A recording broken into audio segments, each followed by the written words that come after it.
সুপ্রিয় বন্ধুগণ, আসসালামু আলাইকুম। দূরে কাছে দেশে অথবা দেশের বাইরে থেকে প্রিয় বন্ধুরা ঠিক এই মুহূর্তে যেখান থেকে বাস্তব জীবনের গল্প শোনার জন্য আমার সাথে জয়েন করেছেন আমি আপন, আর যে আপন জীবনের গল্পের 993তম পর্বে আপনাকে বরাবরের মতো স্বাগতম জানাচ্ছি। প্রিয় বন্ধুগণ, আজ আমি আপনাকে শোনাবো নোয়াখালীর ছেলে মোহাম্মদ ফারুকের জীবনের হৃদয় বিদারক, চরম কষ্টকর এবং শিক্ষণীয় এক বাস্তব জীবনের গল্প। আজকের গল্পের টাইটেল যে 6 প্রবাসীর এক বউ। আই রিপিট, 6 জন প্রবাসীর একটা বউ। এই গল্পটা আমাদের প্রবাসী ভাইদের জন্য চরম শিক্ষণীয় এক বাস্তব জীবনের গল্প হতে যাচ্ছে। প্রিয় বন্ধুরা, আমি 2017-18 মধ্যে একটা ভিডিও তৈরি করেছিলাম ফেসবুকে। যে ভিডিওর প্রথম কথাটা ছিল এরকম যে কোনো প্রবাসীর মা যদি একবার দেখতো যে তার প্রবাস থাকা ছেলে কত কষ্ট করে টাকা ইনকাম করে, তবে সে মা কখনো তার প্রবাসী ওই ছেলে টাকা দিয়ে এক গ্লাস পানি কিনে পান করত না। সেই প্রবাসীদের, এবং ওই ভিডিওটা সে সময় প্রায় 15 মিলিয়ন ভিউ হয়েছিল, 15 মিলিয়ন ভিউ হয়েছিল। তো আমার ওখানে অনেক কমেন্ট দেখেছে এবং সেই কমেন্টগুলো আমার এখনও চোখে ভাসতেছে যে আসলে প্রবাসীরা যে কত কষ্ট করে, এবং সেই কষ্টে উপার্জিত প্রবাসীদের টাকা যখন কোনো প্রতারক মেরে দেয়, আমার জায়গা থেকে আমি এখন ঠিক থাকতে পারি না। এবং এই প্রবাসীর টাকায় আমার দেশের অর্থনৈতিক চাকা ঘুরে, আমরা এসির বাতাসে বসবাস করি। তো সেই প্রবাসী ভাইদেরকে নিয়ে গল্পটা আমি আশা করব শুরু থেকে শেষ পর্যন্ত গল্প যেন আমার সাথেই থাকবেন, এবং গল্প শেষে নোয়াখালীর ভাই ফারুককে আপনার মতো করে একটা মন্তব্য কমেন্ট বক্সে লিখবেন। ধন্যবাদ সবাইকে। সুপ্রিয় বন্ধুগণ, আসসালামু আলাইকুম। আমার নাম মোহাম্মদ ফারুক হোসেন, আমার বাড়ি নোয়াখালী। বন্ধুগণ, আমি আমার জীবনের গল্পটা শুরু করার শুরুতে আপনাদেরকে আমার পরিবারের বিষয়ে জানিয়ে রাখি। আমার পরিবারে আমি আছি, আমার বাবা আছে, মা আছে, এছাড়া রয়েছে আমার দাদা সহ আমার ছোট একটা ভাই। আমরা টোটাল 2 ভাই, আমাদের কোনো বোন নেই। আমাদের পরিবারটা নোয়াখালী শহর থেকে অনেক দূরে কোনো এক ছোট্ট গ্রামের, সুন্দর এক ছোট গ্রামের এক নিম্নবিত্ত পরিবার। আমার বাবা পেশায় একজন কৃষক। আমাদের এলাকাতে ধান চাষ হয় না, গম চাষ হয় না, এবং তেমন কোনো সবজির চাষও হয় না। আমাদের এলাকাতে যেটা চাষ হয় সেটা হচ্ছে পানের চাষ। আমাদের এলাকাতে পানের চাষের জন্য বিখ্যাত। এজন্য আমাদের এলাকার বেশিরভাগ কৃষকগুলোই পানের চাষ করত, এবং সেটা করেই তারা জীবিকা অর্জন করত। আমার বাবাও বাকি সব কৃষকের মতোই মাঠে পান চাষ করত, কিন্তু সবার নিজেদের জমি ছিল। নিজের জমির ভিতরে তারা পানের চাষাবাদ করত। আমার বাবার নিজের কোনো জমি ছিল না। এজন্য আমার বাবা বেশিরভাগ সময় মানুষের কাছ থেকে বর্গাতে, বাগাতে জমি নিত, এবং জমি নেওয়ার পরে বাবা সেখানে পান চাষ করত। আলহামদুলিল্লাহ, পান চাষে আমার আব্বাকে অনেক চেয়েছে, যার জন্য পান চাষ করে আমার বাবা মোটামুটি খুব ভালো টাকায় ইনকাম করতেছিল। তো দেখা গেল আমি ছোটোবেলা থেকে পড়াশোনা করে নেই, আমি খুবই মূর্খ টাইপের একটা ছেলে ছিলাম। এতটাই মূর্খ ছিলাম, আমার মতো যুবক একটা ছেলে আমি নিজের নামটা পর্যন্ত লিখতে পারতাম না। তো যখন সিগনেচারের কথা উঠতো, আমি তখন হচ্ছে টিপসই দিতাম। এই নিয়ে সবাই অনেক হাসাহাসিও করতো। আমার ছোটো ভাই পড়াশোনা করতে স্কুলে, ও আমাকে মাঝে মাঝে বলতো যে ভাইয়া তুমি আসো, আমি তোমাকে নাম লেখা শিখাই দিই, কীভাবে নাম লিখতে হয় আমি তোমাকে শিখাই। তো আমিও ওই ছোটো ভাইয়ের কাছেও খুব বেশি একটা যেতাম না। এরকম করে আমি দূরে দূরে থাকতাম। পরিবারের মানুষের মাঝে আমি অনেক বেশি পরিশ্রম করতাম, অনেক পরিশ্রমিক ছিলাম। দেখা যায় সকালে সূর্য ওঠার আগে আমি চলে যেতাম মাঠে, এবং মাঠে প্রচুর কাজ করতাম। সূর্য ডুবে গেলে আমি বাড়িতে ফিরতাম। একজন পারিশ্রমিক মানুষ আমি ছিলাম। এমন করে আমার দিনে রাতগুলো কাটতেছে। একটা পর্যায়ে মোটামুটি অনেকটাই বড় হই। আমি তখন টাগরা জোয়ান। একদিন আমি বিকেলবেলা মাঠে কাজ করতেছিলাম, পানের জমিতে কাজ করতেছিলাম। হঠাৎ করে বাড়ি থেকে চিৎকারের শব্দ পেলাম, এবং চিৎকার চেঁচামেচির শব্দ পাওয়ার পরে আমি তখন পানের জমিতে কাজ বন্ধ করে দৌড়ে বাড়ির দিকে গেলাম। বাড়ির দিকে যাওয়ার পর দেখতেছি আমার মা কখনো এদিকে দৌড় দিতেছে, কখনো ওইদিকে দৌড় দিতেছে, মানে কেমন জানি একটা দৌড়ের মধ্যে পড়ে গেল। আমি বললাম, আমার দাদা একটু অসুস্থ ছিল, তো ভাবলাম যে দাদার কিছু হইলো কিনা। দৌড় দিয়ে ঘরে গেলাম, দেখলাম যে না, দাদা শুয়ে আছে। মারে এসে বললাম যে মা কী হয়েছে, তুমি এরকম চিৎকার করতেছো কেন? মা বলে, আরে সর্বনাশ হয়ে গেছে, তোর ছোটো ভাই নাকি অ্যাক্সিডেন্ট করছে।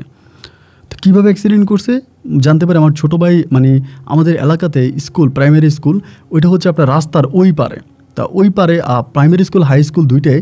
তা আমার ভাই ওই পার থেকে এই পারে আসার সময় আমার ছোটো ভাইকে নাকি ট্রাকে বাড়ি দেয়, মানে ট্রাকে নাকি আমার ছোটো ভাই অ্যাক্সিডেন্ট করে, এবং বাজারের লোকজন আমার ছোটো ভাইয়ের হসপিটালে নিয়ে গেছে। আমার বাবা নাকি অলরেডি হসপিটালের উদ্দেশ্যে রওনা দিছে, চলে গেছে বাবা। তো মা, আমি তখন বললাম যে আচ্ছা ঠিক আছে, আমিও চাই। মা তখন পিছন থেকে বলতেছে, তুই যদি যাবি তো আমারও নিয়ে চল, আমিও তোর সাথে যাবো। তাই মারে বললাম যে মা, তোমার আসার প্রয়োজন নয়, আমিই চাই। তাও মা জোরাজোরি করে, একদম ছেলে অ্যাক্সিডেন্ট করছে তো মাও তখন একেবারে ওই পরিবেশে জুতা ছাড়া আমার সাথে রওনা দিল।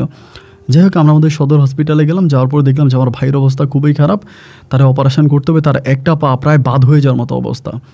তো পারিবারিকভাবে আমাদের কিন্তু ওরকম টাকা পয়সা ছিল না, বাবা যেহেতু কৃষি কাজ করতো, নিজের জমানো অল্প কিছু টাকা ছিল, তো সেই জমানো টাকা এবং এলাকার মানুষের কাছ থেকে সাহায্য উঠাইছিলাম। গ্রামে যে অনেক মোটামুটি বিত্তশালী আছে ওদের কাছে সাহায্য উঠাইছি, কেউ 1000 2000 করে, যে যেমন দিছে তেমনই আমার ছোটো ভাইকে সরকারি হসপিটালে অপারেশন করি। এবং একটা সময় আলহামদুলিল্লাহ আমার ভাইয়ের অপারেশন সাকসেস হয়। ভাইয়ের অপারেশন ভালো হওয়ার পরে বাইরে নিয়ে আমরা তখন বাড়িতে ফিরি, মানে ছোটো ভাইকে নিয়ে বাড়িতে আসি। তো ওর অনেক মাস ও হসপিটালে থাকে এবং ওর একটা পা কেটে ফেলে, মানে যে পাটার উপরে ট্রাকের চাকা গিয়েছে ওই পাটা কেটে ফেলতে হয়। তো আমার ছোটো ভাই তখন পঙ্গু হয়ে যায়। তো এই নিয়ে আমার পরিবারে অনেক দখল দেখা দেয়। তো আমার বাবা আসলে ওভাবে চাষাবাদ করার মতো আমার আব্বার কাছে তেমন কোনো টাকা পয়সা আর ছিল না, মানে আমার আব্বা চাষবাস করতে পারতেছিল না, মানে যতটুকু পুঁজি ছিল আর কি ওই পানের চাষ করার জন্য, তো সবটুকুই হচ্ছে আমার আব্বা মানে শেষ করে ফেলছে ছোটো ভাইয়ের অপারেশন, ছোটো ভাইকে হসপিটালে রেখে মোটামুটি একদম নিঃস্ব, আমাদের কাছে আর কোনো টাকা পয়সা নাই। পরে আমাদের এলাকারই এক লোক নাম হচ্ছে লাল মিয়া। তো ওই লাল মিয়া আবার আমার আব্বার সাথে খুবই ভালো একটা সম্পর্ক, তিনি আমার আব্বার বয়সী হবে, তাকে লাল কাকা বলে ডাকি। তো লাল মিয়া তখন আমার আব্বাকে বললো, ঠিক আছে সমস্যা নাই, তুই টেনশন করিস না, যেহেতু তোর ছেলের এরকম একটা সমস্যা হয়েছে বা তুই বিপদে পড়ে গেছিস, আমার কাছ থেকে টাকা নে, আমি তোকে টাকা দিব। তো উনি তখন আমার আব্বাকে অল্প কিছু টাকা দেয়, আমার আব্বা ওই টাকা দিয়ে তখন চাষাবাদ করে। বাট ওই সময় আমার আব্বার পান খুব ভালো হচ্ছিল না, মানে পানের মানে খেতিটা অনেক ভালো হচ্ছিল না, ব্যবসাতে মানে আমাদের পান বিক্রিতে অতটা লাভ হয়নি, মোটামুটি গায়ে ব্যয়ে কোনো রকমে সরে গেছে। তো আমাদের পার্শ্ববর্তী ঘরের একটা মেয়ে ছিল, নাম ছিল রুমি। আমার মা তো সবসময় আমার ভাইকে নিয়ে, মানে ছোটো ভাইকে নিয়েও সবসময় পড়ে থাকতো, ছোটো ভাইকে আমার আম্মা মানে দেখাশোনা করতো। তো আমার আম্মা রান্নাবান্না করা বা বাবার কাজ, আমার কাজ, আবার আমার হচ্ছে গিয়া দাদা জীবিত ছিল, দাদার কাজ করা, তো এগুলো আমার আম্মার পক্ষে একা করা সম্ভব হতো না আর কি, আম্মা তো একাই মানুষ ছিল। দেখা যায় ওই রুমি নামের যে মেয়েটা আছে ওই মেয়েটা আমার আম্মাকে সাহায্য সহযোগিতা করতো। তো এই রুমি মেয়েটার প্রসঙ্গে বলে রাখি, ওই রুমি মেয়েটার বাড়ি হচ্ছে কি আপনার ঢাকাতে, মেয়েটা বাড়ি ঢাকাতে, কিন্তু আমাদের এলাকাতে মোটামুটি এক মানে মহিলা থাকে আর কি, ওনার ছেলে মেয়ে সবাই বিদেশে থাকে, ভালো ভালো দেশে থাকে। ওই মহিলার সেবা যত্ন করার জন্য, মানে বৃদ্ধ মহিলার সেবা যত্ন করার জন্য রুমিকে আনা হয়েছিল, মানে ওই মহিলা সম্পর্কে আমার দাদি হয় আর কি। তো ওই ওনারা দেখাশোনা করতেছে আমাদের পার্শ্ববর্তী বাড়িরই। তো আমার আম্মার সাথে রুমির একটা ভালো সম্পর্ক হয়। তো সে ভালো সম্পর্কের সূত্র ধরে রুমি তখন আমাদের বাড়িতে আসে এবং আম্মাকে অনেক কাজ করে দেয়। ওই বুড়িটার কাজ শেষ করে এসে আমার মায়ের কাছে এসে ও প্রচুর কাজ করে, আমার মাকে অনেক সাহায্য সহযোগিতা করে, এবং ওর যেহেতু বাবা মা নাই ও আমার মাকে মা করে ডাকে, এবং আমার মাও বরাবরের মতো রুমিকে নিজের মেয়ের মতো করে দেখে। দেখা যায় দিনের এক অংশে রুমি ওই বাড়িতে কাজ করে এবং বাকি অংশেতে রুমি আমাদের বাড়িতে এসে কাজ করে। এরকম করতে করতে হঠাৎ করে ওই মহিলাকে তার মেয়েরা নিয়ে যাবে, তার মেয়েরা বিদেশে নিয়ে যাবে, এদেশে রাখবে না। ওই মহিলা অনেক অসুস্থ, তখন হঠাৎ করে রুমি তার শহরে ফিরে যাবে, শহরে গিয়ে অন্য কোনো বাসায় কাজ করবে, এরকম একটা পরিকল্পিত মানে এরকম একটা অবস্থার মধ্যে গেল। আম্মা তখন রুমিরে বললো যে তুই আমার বাসায় থেকে যা, আমি হয়তো তোরে মাস শেষে বেতন দিতে পারবো না। ওই মহিলা যেরকম করে তোরে মাস শেষে বেতন দিত, আমার পক্ষে তো তোকে বেতন দেওয়া সম্ভব না, তবে নিজের মেয়ের মতো আমি তোকে রাখবো, তোর আমি সেবা যত্ন করবো এবং আমি তোরে আমার নিজের মেয়ের মতো করে তোকে বিয়ে দেবো। আমার তো কোনো মেয়ে নাই, তুই মেয়ে হিসেবে আমার বাড়িতে থেকে যা। কথা বলার পরে রুমিও তখন আমার আম্মাকে খুব বেশি পছন্দ করতো, আমার সাথে খুব ভালো সম্পর্ক ছিল। একটা সময় রুমিও তখন ওই মানে ইয়ের কথা মতো, আমার আম্মুর কথা মতো আমাদের বাড়িতে রুমি থাকতে শুরু করে। ওই মহিলা তখন বিদেশে চলে যায় তার মেয়েদের কাছে, রুমি তখন আমাদের বাড়িতে থাকতেছে। তো আলহামদুলিল্লাহ কোনো সমস্যা নেই, আমাদের বাড়িতে থাকতেছে, আমাদের বাড়িতে কাজ কাম করতেছে। আমার ছোটো ভাই অসুস্থ, ওর কাজ আছে, আব্বার কাজ, আবার আমার দাদার কাজ, এই সব কিছু মিলিয়ে রুমি একদম খুব ভালোভাবে নিজের পরিবারের মতো করে আমাদের পরিবারে আছে। এভাবে রুমি আমাদের পরিবারে প্রায় অনেকগুলো বৎসর, 6 থেকে 7 বৎসরের কাছাকাছি আমাদের পরিবারে থাকে। এবং একটা সময় তার প্রাপ্ত বয়স হয়ে যায়, মানে বিয়ে দেওয়ার মতো প্রাপ্ত বয়স হয়ে যায়। তো প্রাপ্তবয়স্ক হয়ে গেলে পরে আমার আম্মা সিদ্ধান্ত নিল যে ওরে দেখে শুনে একটা ভালো ঘর দেখে আমার আম্মু বিয়ে দিয়ে দেবে নিজ দায়িত্বে। আমাদের তো আর অত টাকা পয়সা নাই, যতটুকু সামর্থ্য আছে তারই মাঝে ওকে বিয়ে দিবে। তো এখন ওকে বিয়ে দেওয়ার জন্য এদিক সেদিক ছেলে খুঁজতেছে, কোথাও ভালো কোনো ছেলে পাইতেছে না। হঠাৎ করে আমার আম্মার সিদ্ধান্ত নিল যে আমার যে ছোটো ভাই আছে, তখন আমার ছোটো ভাইয়েরও মোটামুটি বয়স হয়েছে, বিয়ের বয়স মোটামুটি হয়েছে। আমার আম্মা তখন পরিকল্পনা করলো যে আমার ছোটো ভাইয়ের কাছে এই রুমিরে বিয়ে দিবে, আমার যে ছোটো ভাই আছে তার কাছে রুমিরে বিয়ে দিবে। আম্মা এরকম একটা কথা উঠিয়ে দিল। তো কথাটা উঠিয়ে দেওয়ার পরে রুমি কিন্তু আমার ছোটো ভাইয়ের বয়স আরও বড়, অনেক বড়। তো আমি আম্মারে জিজ্ঞেস করলাম যে আম্মা তুমি এটা কেন করতে যাচ্ছ, রুমিরে কেন আমার ছোটো ভাইয়ের কাছে বিয়ে দিবা, তার কারণ কি? আমার আম্মা বলে তোর ছোটো ভাই তো পঙ্গু, এখন কোথায় বিয়ে করবে না করবে, বউকে ঠিকমতো সেবা যত্ন করবে কি করবে না, আমার ছোট ছেলে হয়তো কষ্ট পেয়ে মারা যেতে পারে। এই জন্য আমি চাই যে এই মেয়েটা যেহেতু অনেক ভালো, দীর্ঘদিন যাবৎ আমাদের পরিবারে আছে এবং আমাদের সাথে মেয়েটার খুব ভালো একটা সম্পর্ক, সে জায়গা থেকে ও আমার ছেলেটার সেবা যত্ন করবে, আমার ছেলেটাকে ভালো রাখবে। এই জন্য আমার ছোট ছেলেটাকে আমি ওই মেয়েটাকে বিয়ে করাবো এবং আমার মেয়ের মতো করে আমি তাকে রাখবো। এই বিষয় নিয়ে আমার আর কোনো কথাবার্তা ছিল না, আম্মু বিয়ে দিয়ে দেবে মানে কথাবার্তা চলতেছে। এরই মাঝে একদিন হঠাৎ করে রুমি আমার বলতেছে যে ফারুক ভাইয়া মানে একটা কথা বলবো। আমি বললাম হ্যাঁ বলো। পরে বলতেছে আমি ঢাকায় চলে যাব, আমার তো মোটামুটি বাবা মা না থাকলেও আমার অনেক আত্মীয় স্বজন আছে, আমি তাদের ওখানে গিয়ে ঢাকাতে আমি একটা চাকরি করব, আমি গ্রামে থাকবো না। হঠাৎ করে আমার বলতেছে। আমি তখন বললাম যে মা এটা তুমি কী কথা বলতেছো, তুমি গ্রামে থাকবে না কেন? আমাদের গ্রামে তোমার কোনো সমস্যা হইতেছে, কোনো ঝামেলা হচ্ছে, আমার কাছে বলো। বলে না ভাইয়া কোনো ঝামেলা হচ্ছে না, আমি চলে যাব। তাই আমি বললাম চলে যাবা ভালো কথা, কিন্তু কেন চলে যাবা সেই কারণটা তো বলতে হবে। বলতেছে আমার এই গ্রামে ভালো লাগে না এবং বিশেষ করে আমি আপনার ভাইকে বিয়ে করতে চাই না। তো আমি তখন বললাম যে আমার ভাই পঙ্গু দেখে তোমার কাছে খারাপ লাগতেছে? বলে না ভাইয়া পঙ্গু দেখে খারাপ লাগতেছে না, আমার খারাপ লাগতেছে ও বয়স আমার অনেক ছোট আর ওর সাথে আমার ম্যাচ হবে না, দেখা যায় সংসার জীবনে খুব ঝামেলা হবে। আমি আপনাদের বোনের মতো আসি, বোনের মতোই থাকতে চাই এবং বোনের মতো থেকেই আপনাদের কাছ থেকে বিদায় নিতে চাই। আমি তখন আম্মারে বললাম যে আম্মা রুমি তো মনে হয় কষ্ট পাইতেছে, আজকে বহু বছর ও আমাদের বাড়িতে আছে, তা ও যদি ছোটো ভাইরে বিয়ে করতে না চায় তা জোর করে আমার ছোটো ভাইয়ের ওর কাছে বিয়ে দেওয়ার দরকার নেই, মানে ও ছোটো ভাইরে বিয়ে করানোর দরকার নেই, জোর করে এটা করতে হবে না, এটা তুমি বাদ দাও। আম্মুর আমি এটা বললাম। আম্মু তখন আমারে বলতেছে আচ্ছা ঠিক আছে তুই যদি বলিস তাহলে আর সমস্যা নাই, ঠিক আছে আমি এটা করব না, এই বলে রুমিরে তখন মানা করে দিল। তো ও দেখতে শুনতে, রুমি দেখতে শুনতে অনেকটা সুন্দরী ছিল, ভালো ছিল। তো তখন থেকে আমার আম্মা চিন্তা করলো যেহেতু এখানে বিয়ে হইলো না, মেয়েটার তো বিয়ের বয়স হয়ে গেছে, কোথাও না কোথাও তো বিয়ে দিতে হবে। তো এবার বিভিন্ন জায়গা থেকে বিয়ের প্রস্তাব আমার মা নেয় বা আসে, কিন্তু কোথাও রুমি বিয়ে করতে রাজি হয় না। যেখান থেকে বিয়ের প্রস্তাব আসে রুমি রাজি হয় না, ও বিয়ে বসবে না। এমন করতে করতে মানে একটা পর্যায়ে দেখা গেলো এরকম অবস্থা হয়ে গেছে যে আম্মুর উপরে রেগে গেল, কী রে তুই একটা মেয়ে মানুষ, তোর বিয়ের বয়স হয়েছে, আমি তোর বিয়ে দিব, তুই সংসার করবি, তুই বিয়ে বসবি না কেন? তোর নিয়ে এলাকার লোকজনে খারাপ খারাপ কথা বলে, বাজে কথা বলে, তোর বিয়ে হবে না কেন? তো এমন করতে করতে আমি একজনের খুব নিখুঁতভাবে জিজ্ঞেস করলাম যে রুমি তুই আমার কাছে সত্য কথা বলতো, তুই বিয়ে বসিস না কেন? সব মেয়ে তো আছে তার স্বামীকে নিয়ে সংসার করতে চায়, তুই বিয়ে করবি না কেন? মানে তোর বিয়ে না করার কারণটা কি? তা আমার বলতেছে আসলে আমি যারা পছন্দ করি, আমি যারা ভালোবাসি, তারা না পাইলে আমি অন্য কাউকে বিয়ে করব না। এটা শোনার পরে আমি একটু অবাক হয়ে গেলাম, কিন্তু ওর মাঝে আমি কখনোই এই প্রেম প্রীতি ভালোবাসা এইসব আমি কখনোই ওর মাঝে দেখি নাই। ও তো সকাল থেকে বিকাল পর্যন্ত আমাদের বাসায় কাজ করতো এবং সর্বোপরি বাসার সমস্ত কাজও করতো। তো ও কখনো কাউকে ভালোবাসবে, ও কারো প্রেমে পড়বে, কারোর সাথে সম্পর্ক হবে, এইটা আমার কাছে ছিল পুরো হাস্যকর, এটা হতেই পারে না। আমি বললাম তুই আমার সাথে মস্কারি করিস? বলে না মস্কারি করবো কেন, তুই যদি কারো ভালোবাসিস তাহলে তুই তারে বল, তারে বিয়ে কর, কারে ভালোবাসিস, আমি ওই লোকের কাছে তোকে বিয়ে দিব, সমস্যা নাই। বলে দিবেন তো? আমি বললাম হ্যাঁ দিব না কেন? ও বলে দেখেন কিন্তু। আমি বললাম আরে ওই লোক যদি তোরে বিয়ে করতে রাজি হয় তাহলে আমি তোকে বিয়ে দিব। বলে ওই লোক রাজি কিনা আমি জানি না, কিন্তু আমি ওই লোকটারে পছন্দ করি। তাই আমি বললাম যে এটা কোনো কথা হইলো? বলে হ্যাঁ আমি ওই লোকটারে পছন্দ করি, তো আমি যদি আপনি পারেন ওই লোকটার কাছে আমার বিয়ে দেন, ওই লোকটা হলে আমি বিয়ে করবো। তাহলে আমি একটু মানে টেনশনে পড়ে গেলাম, কি ওই ধরনের কথা বলতেছে, ওই লোকটা কে? কারণ ওই লোকটা তো আমি জানি না। মানে বললাম যে ঠিক আছে তুই আমার কাছে ঠিকানা দে, ওই লোকটাকে আমার কাছে ঠিকানা দে, আমি ঠিকানা অনুসারে যাব এবং সেই ঠিকানায় গিয়ে আমি ওই লোকটাকে ঠিক করে নিয়ে তোর জন্য আনবো। বড় বলে আচ্ছা কালকে দিব, ছেলেটার ছবি দিব।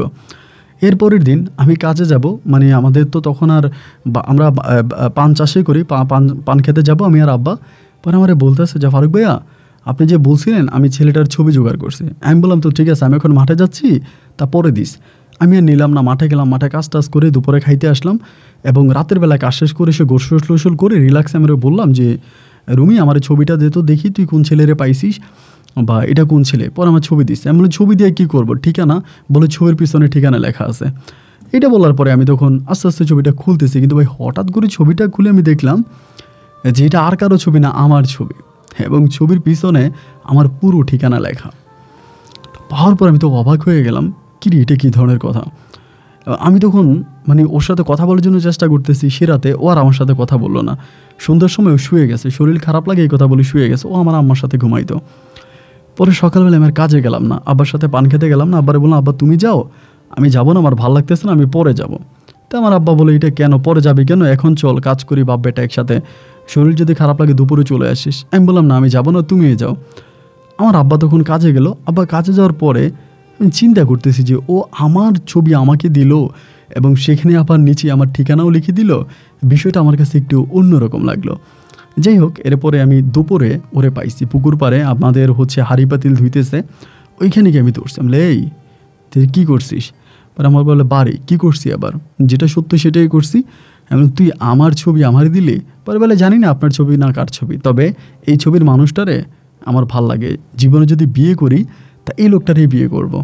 আর আমি বললাম ঠিকানা? বলে ঠিকানা তো ছবির পিছনে লিখিয়ে দিছি। আমি তুই যে এত চালাক হয়েছিস আমি তো বুঝতে পারি নাই। ও তখন হাসতেছে এবং এই হাসির পর থেকেই এই রুমির সাথে আমার একটা মিষ্টি প্রেমের সম্পর্ক শুরু হয়। যদিও আমরা বিয়ে করি নাই, তবে আমরা একই ঘরে থাকতাম এবং একই ঘরে থাকার জন্য দুজনের মাঝে অনেক মধুর একটা সম্পর্ক তৈরি হয়। আমাকে অনেক ভালোবাসে, আমিও ওকে অনেক ভালোবাসি।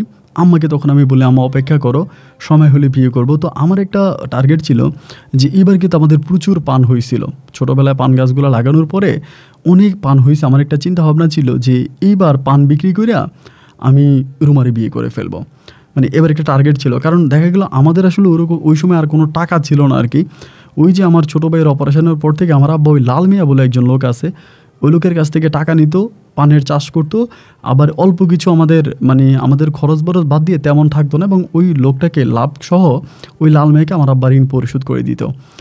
ধরেন পান গাছ লাগানোর সময় টাকা নিত, পান বিক্রি করার পর ওই লোকেরা টাকা ফিরিয়ে দিত। আমার আব্বার কোনো পুঁজি ছিল না। তো এইবার দেখলাম যে প্রচুর পান হয়েছে, মানে পান পাতা অনেক বের হয়েছে এবং স্বচ্ছ পরিষ্কার। চিন্তা করলাম এবারে পান পাতা বিক্রি করে আমি রুমারে, ও তো আমার ঘরেই আছে, বিয়ে শাদী করবো বা আব্বা আম্মাকে জানাবো, এখনও আমি তাদেরকে জানাই নাই। তো আলহামদুলিল্লাহ পান গাছগুলো বড় হইতেছে, পান গাছ পাহারা দিতেছি। এরকম করে হঠাৎ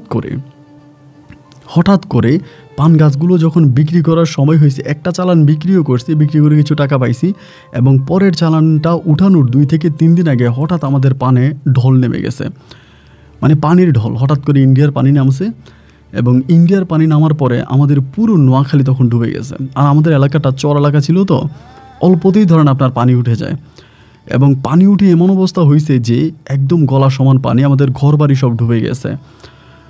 অবস্থা যে এরকম, আসলে বন্যার মধ্যে যারা পড়ে তারা ছাড়া বাকি কোনো মানুষ এই বন্যার কষ্ট বুঝবে না। আমরা ঘুমায় আছি, হঠাৎ বৃষ্টি হইতেছে, এবং বৃষ্টি থেকে পানি একটা সময় দেখলাম যে ঘরে পানি ঢুকে গেছে। হইমই করে সবাই রাতের বেলায় ঘর থেকে বেরিয়েছি, হওয়ার পরে মই দিয়ে আমরা টিনের ছালে উঠে গেছে। আমার ছোটো ভাই অসুস্থ, ওরা আমি কাঁধে নিয়ে উঠছি। তো ওই সময় দাদা অনেক অসুস্থ ছিল, দাদারে নিয়ে বিছনা নিয়ে আমরা তখন আপনার টিনের ঘরের ছাদে উঠে গেছি। ওইটা আল্লাহ আল্লাহ করতেছি, আল্লাহ সকাল কবে হবে, কারণ টিনের ঘর যদি ভেঙে যায় তাহলে তো মারা পড়বো। কারণ আমার দাদা তো খুবই অসুস্থ মানুষ, উনি তো সাঁতার টাতার জানে না, মুরব্বী মানুষ, এবং আমার যে ছোটো ভাই আছে তার অবস্থাও তো ততটা ভালো না, পঙ্গু মানুষ, হাঁটতে পারে না। তো যদি ঘরটা কোনোভাবে ভেঙে যায় তাহলে তো সবাই পড়ে যাবে, আর ঘর তো ভেঙে যাবেই, কারণ ঘর তো একটা মাটির উপরে করা হয়েছিল, একটা টিনের ঘর। তো মাটির থেকে যখন নিচ থেকে মাটিগুলো সরে যাবে, বাঁশগুলো পড়ে যাবে, ঘরটা পড়ে যাবে। আল্লাহকে ডাকতেছি, আল্লাহ বাঁশ যাতে না যায়, আল্লাহ ঘর যাতে না পড়ে, আল্লাহ রহমত করো, কান্নাকাটি করতেছি। এরকম কান্নাকাটি করতে করতে একটা পর্যায়ে আলহামদুলিল্লাহ সকাল হলো, এবং সকাল হওয়ার পর এদিক সেদিক থেকে মানুষ সাথে দিয়ে এমনি সেমনি আসতেছে, এবং সবার সাথে একটা মোটামুটি সম্পর্ক হলো। তখন আমরা এখানে পড়ে আছি, এবং দীর্ঘ প্রায় আমরা 12 থেকে 13 দিনের মতো এই বন্যার পানির সাথে যুদ্ধ করি। 12 দিন থেকে 13 দিন পরে যদিও বন্যার সাথে যুদ্ধ করে আমার পরিবার বেঁচে যায় বা আমরা বেঁচে যাই, কিন্তু ধ্বংস হয়ে যায় আমাদের পান ক্ষেত। যে পানের জমি আমার বাবা লাল মিয়ার কাছ থেকে টাকা নিয়ে পান গাছ লাগিয়েছিল, এবং এই সময়ের এই মৌসুমের পান বিক্রি করে আমার রুমিকে বিয়ে করার কথাও ছিল, যে আমি এবারে সৃজনের পানটা বিক্রি করে রুমিকে বিয়ে করব, ওরে আমি ঘরে উঠাবো। কিন্তু সেই জায়গার ভিতরে এইরকম একটা ঘটনা ঘটবে এটা কখনো স্বপ্ন চিন্তা করতে পারিনি। পানের জমিতে গিয়ে আমি তখন চিৎকার করে কান্না করতেছি। একে তো জমিতে আমার আব্বা পুরো ঋণ করে লাগাইছে লাল মিয়ার কাছ থেকে, এর আগেও লাল মিয়ার কিছু টাকা বাকি হয়ে গেছে। এখন এরকম অবস্থা, আমাদের নোয়াখালীতে তখন প্রচণ্ড অভাব দেখা দিয়েছে, সবারই ফসলি জমি নষ্ট হয়ে গেছে, কারো কোনো কিছুই নাই। অনেকের গরু ছিল, বানের জলে গরু ভাইসা গেছে, ছাগল ভাইসা গেছে। আপনি বুঝতে পারেন যে আমরা রাত দুপুরে টিনের ছাদে গিয়ে টিনের চালে গিয়ে আশ্রয় নিয়েছি, তাহলে এলাকার অবস্থাটা কেমন হয়ে গেছে। পুরো এলাকা বন্যায় ভেসে গেছে, প্রচণ্ড অভাব দেখা দিয়েছে। এই মুহূর্তে লাল মিয়া মানে কম বেশি হিসাব করে আমার আব্বার কাছে 1,20,000 টাকা পাওয়া হয়েছে। এর আগেরও কিছু বাকি টাকা ছিল, বাকি টাকা এবং এখনকার সিজনের সহ 1,20,000 টাকা। লাল মিয়া তখন বলতেছে, এলাকার অবস্থা খারাপ, তোদের পানের জমি ধ্বংস হয়ে গেছে, আমার টাকা দে, তোর কাছে পুরনো টাকা পাবো, এখনকার টাকা সহ 1,20,000 টাকা আমার টাকা দিয়ে আমার আব্বার তখন ধরছে। আমার আব্বা বলতেছে, আপনি এই সময় আমার কাছে টাকা চাইলেন, এখন আমি আপনাকে টাকা দিব কোত্থেকে? আমার যে ফসলি জমি ছিল এটা তো বানের জলে ভেসেই গেল, আমাদের ঘর বাড়ি কোনো কিছুই তো রইল না, হাঁস মুরগি সবই তো চলে গেছে, এখন আমি আপনাকে টাকা দিব কোত্থেকে? কিন্তু লাল মিয়ার কথা হচ্ছে, টাকা আমার আব্বাকে দেওয়াই লাগবে, টাকা আমার আব্বাকে দিতে হবে, মানে তিনি মরার উপরে খাড়া দিতেছে। পরে সবাই মিলে ধরছে, ধরার পরে আমার আব্বার সবাইরে ধরছে যে দেখেন ওনার কাছ থেকে টাকা নিচ্ছে ভালো কথা, কিন্তু ঢলে তো আমার ফসল নষ্ট হয়ে গেছে, আমি টাকা দিব কোত্থেকে? এবার লাল মিয়ারের সবাই যা ধরলো যে দেখেন টাকা দেন, ও টাকা দিয়ে দিবে, আপনি একটু অপেক্ষা। লাল মিয়ার কথা হচ্ছে আমি অপেক্ষা করব না, ওর জমি ঢলে নষ্ট হয়েছে কী হয়েছে এটা আমার দেখার বিষয় নয়, 1,20,000 টাকা পাবো, আমার টাকা দিতে হবে। তার মানে বিষয়টা হচ্ছে এরকম যে এই লাল মিয়ার একটা মেয়ে আছে, এই মেয়েটার উনি 2 বিয়ে দিছে। এই মেয়ে কোনো স্বামীর সংসার করে না, একদম মোটা কালো, মানে খুবই বয়স্ক, আমার প্রায় মানে আমার থেকেও বয়সে ডাবল হবে। উনি হঠাৎ করে বলতেছে আমার এলাকার লোকজনের কাছে যে ঠিক আছে, ফারুকের বাবা যদি আমার টাকা দিতে না পারে, আমার সবই তো মানে ওনার মেয়ে একটা বলে সবই তো আমার মেয়ের জন্য, তো ওই ফারুকে আমার মেয়েটারে বিয়ে করুক, আমার বাড়িঘরও সব কিছু নিয়ে যাক, আমার টাকাও দেওয়া লাগবে না।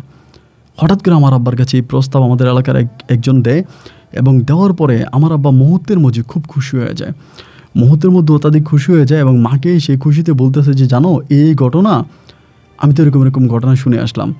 আম্মাও তখন খুশি হয়, কারণ লাল মিয়ার তো অনেক জায়গায় সম্পত্তি, সমস্ত জায়গায় সম্পত্তি আমরা পেয়ে যাব, এবং ওনার যে ঋণ আছে ঋণের টাকা আমাদের পরিশোধ করতে হবে না।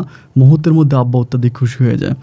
খুশি হয়ে আম্মাকে বলার পরে আম্মাও তখন রাজি, এবং পরের দিন মিষ্টি মুখে আম্মা তখন আমাকে বিষয়টা জানাইতেছে যে ফারুকে এই ঘটনা, লাল মিয়ার এক মেয়ে আছে লুনা নামের, এই মেয়েটার তোরে বিয়ে করাবো, তাহলে আমাদের কাছে উনি যে ঋণের টাকা পাইতো ঋণের টাকাও দেওয়া লাগবে না, এবং ওনার জায়গায় সম্পত্তি যা কিছু আছে সব কিছুর মালিক তো তুই হয়ে যাবি, আমাদের তো আর কোনো টেনশন নাই, কোনো চিন্তা নাই, এই মেয়েটার তোরে বিয়ে করাবো। তো আমি প্রতিটা সৃষ্টির মানে আল্লাহ তাআলা মানুষকে সৃষ্টি করেছে, এজন্য প্রত্যেকটা সৃষ্টির প্রতি সম্মান শ্রদ্ধা আর ভালোবাসা রেখেই বলি, লাল মিয়ার যে মেয়ে আছে লুনা, ওর দিকে যদি একবার কেউ তাকায়, মানে রাতের বেলায় কেউ তাকাইলে সিরিয়াসলি ভয় পাবে, মানে ভূত মনে করে চিৎকার দিয়ে উঠবে, এতই কালো, মানে এত পরিমাণের কালো বলার মতো না, এবং মোটা, খুবই বিশ্রী চেহারা। তা আমার কথা হচ্ছে আমার জীবন চলে যাবে, আমি এই মেয়েকে বিয়ে করবো না। আমি কান্নাকাটি করতেছি, কিন্তু পরিবার থেকে প্রেশার দিতেছে যে না বিয়ে করাই লাগবে, এবং বিয়ে করাই লাগবে। পরে আমি খুব অসহায় হয়ে রুমিরে বলি যে রুমি আমি এখন কি করব?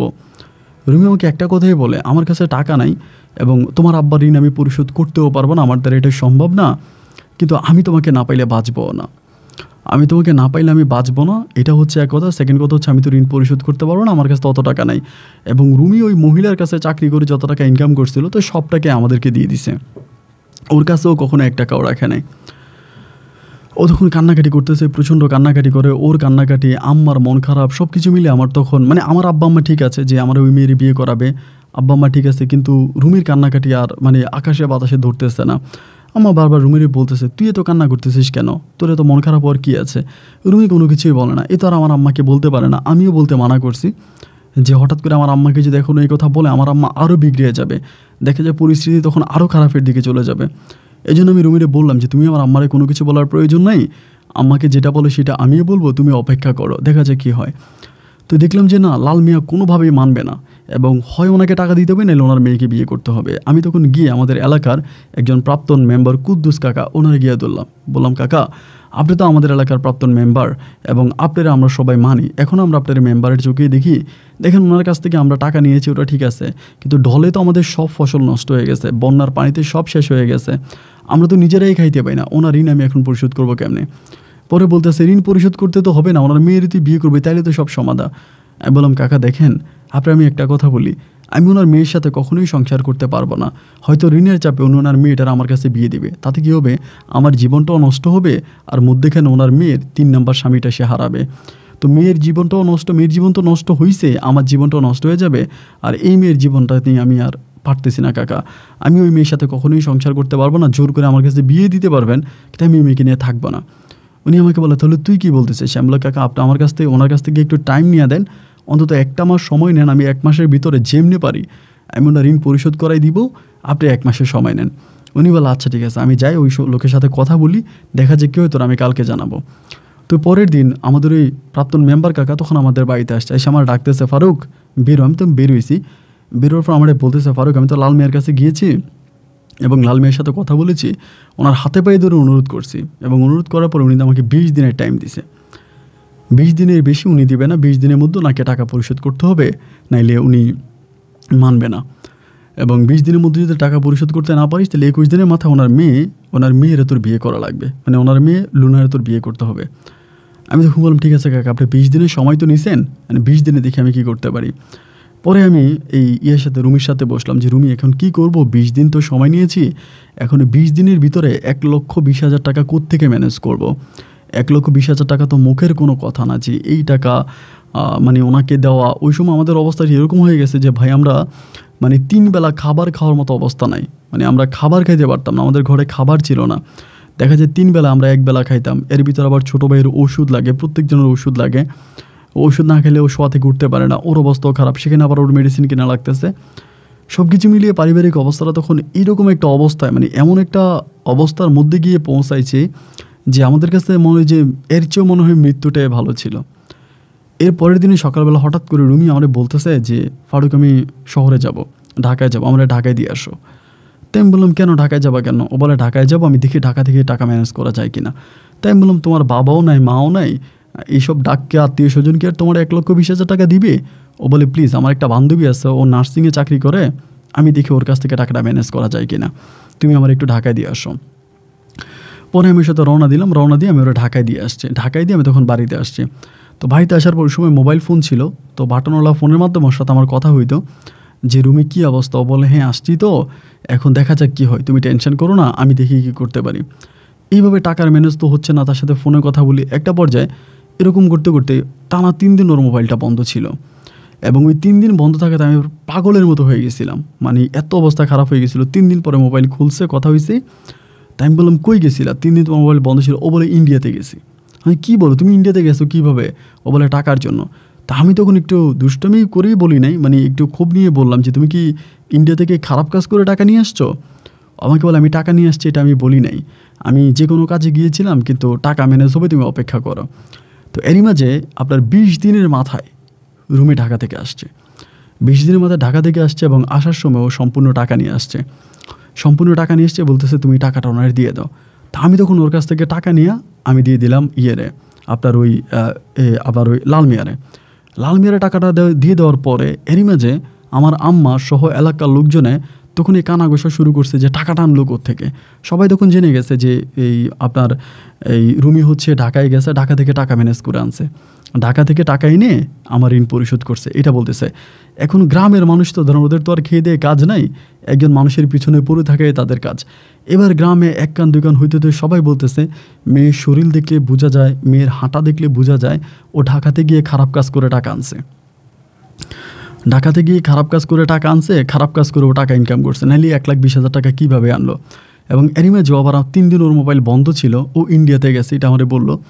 তাহলে এনিমেজ আমার কাছে খুব খারাপ লাগা হতে শুরু হলো আর কি, যে টাকা কোত্থেকে আনলো, নাইলে এত বেশি টাকা এত কম সময়ের ভিতরে কীভাবে ম্যানেজ করলো। এটা তো নর্মালি যে কোনো মানুষেরই ধরেন সন্দেহ লাগবে, একইভাবে আমারও সন্দেহ লাগছে। হ্যাঁ, আমিও তখন তার সাথে একটু রুড বিহেভ করতেছি যে তুমি অবশ্যই খারাপ কাজ করে টাকা আনছো, নাহলে ইন্ডিয়া কেন গেছো।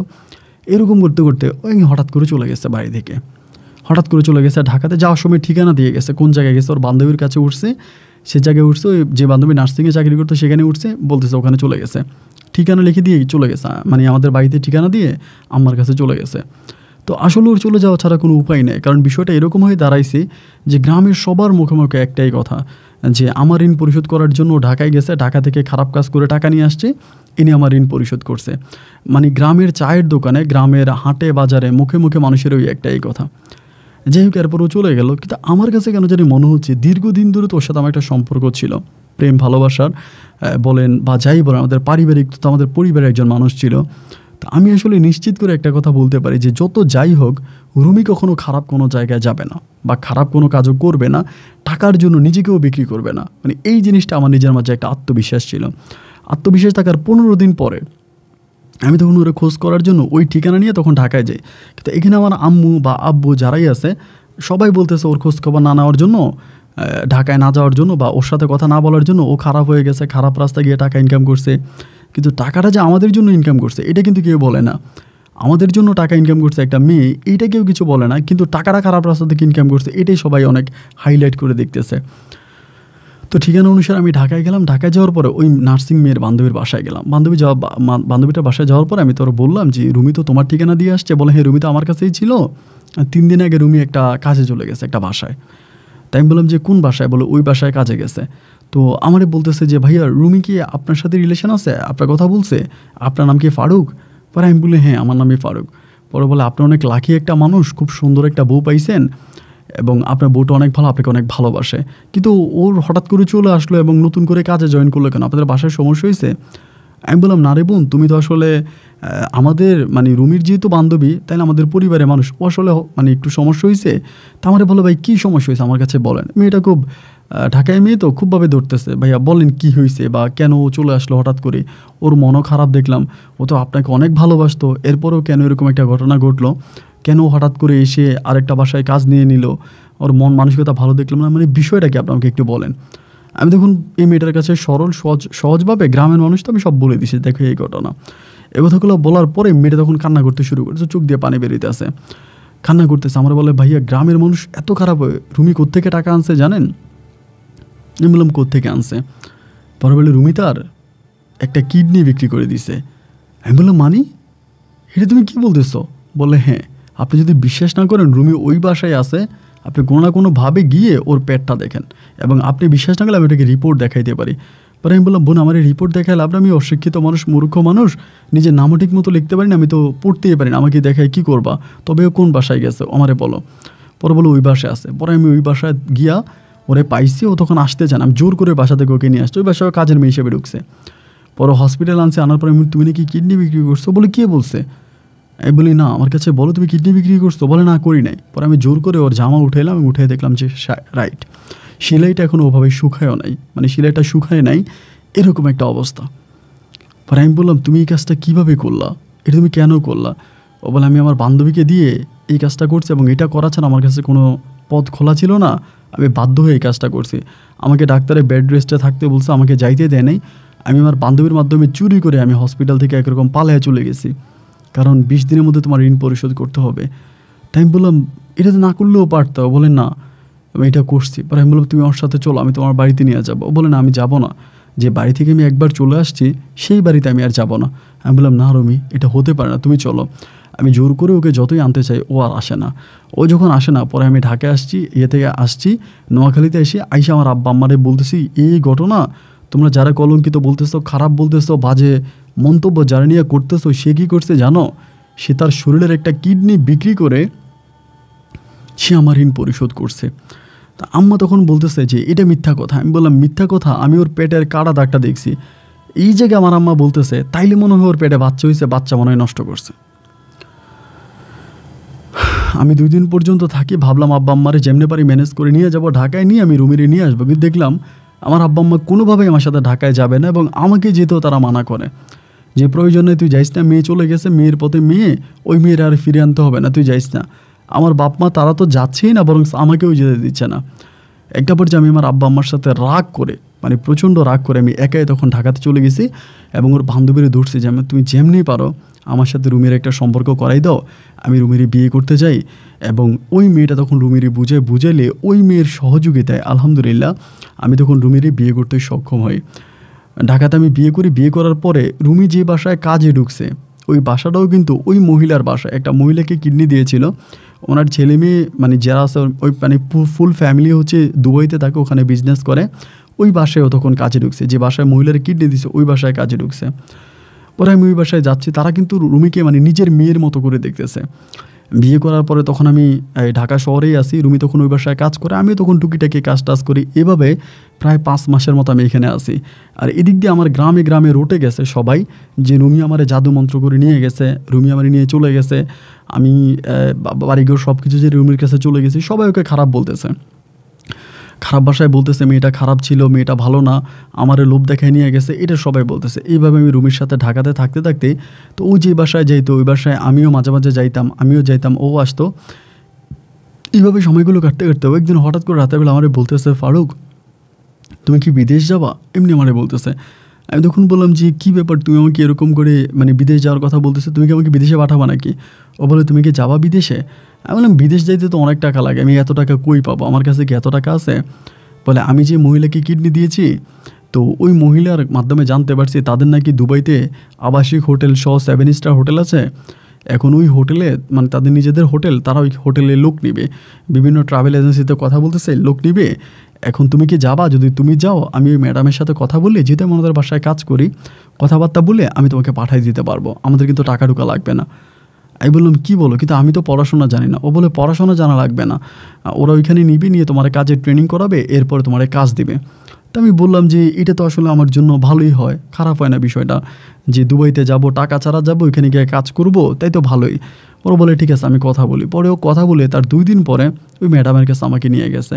নিয়ে যাওয়ার পরে ম্যাডাম আমারে বললো যে রুমি কিন্তু আমার মেয়ে, জানো তো, ওরা কিন্তু আমি মেয়ে ডাকছি, তো তুমি কিন্তু আমার মেয়ের জামাই, যে কোনো সময় আমার বাসায় চলে আসবা। মহিলাটাও মোটামুটি ইয়াংয়ে ছিল।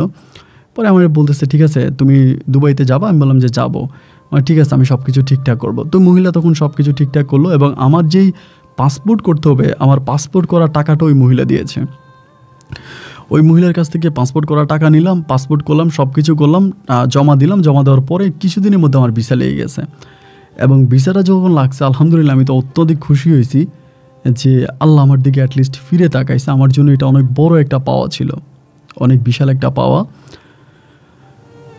আলহামদুলিল্লাহ। পরে যখন আমার সব কিছু ঠিকঠাক হলো আমি তখন দুবাইতে যাব, এবং যাওয়ার আগ মুহূর্তে আমি রুমির জন্য অনেক খারাপ লাগতেছে। আমি রুমিরে বললাম যে আমি যদি ওখানে গিয়ে ভালো অবস্থানে যেতে পারি আমি তোমাকে নিয়ে যাবো। ও বলল আচ্ছা সমস্যা না, আগে তুমি যাও, তুমি গিয়ে বসো, তুমি গিয়ে বসে তুমি কিছু একটা করো ঠিকঠাক মতো, এরপরে তুমি আমাকে নিয়ে যাবা, কোনো সমস্যা নাই, প্রয়োজন আমি যাব। তো ওর কাছ থেকে বিদায় নিয়ে সব কিছু ঠিকঠাক করে আমি তখন দুবাইয়ের উদ্দেশ্যে রওনা দিলাম। দুবাইতে গেলাম।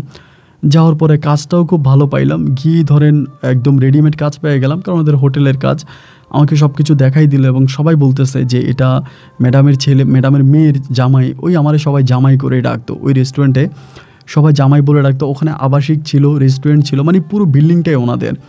তো ম্যাডামও মাঝে মাঝে যাইতো, তিনিও যাইতো আসতো, এরকমভাবে একটা সম্পর্ক। মুহূর্তের মধ্যে আমার দিনটা ভাই পরিবর্তন ঘটে গেল, এবং এত যে পরিবর্তন কখনোই স্বপ্নেও চিন্তা করতে পারিনি।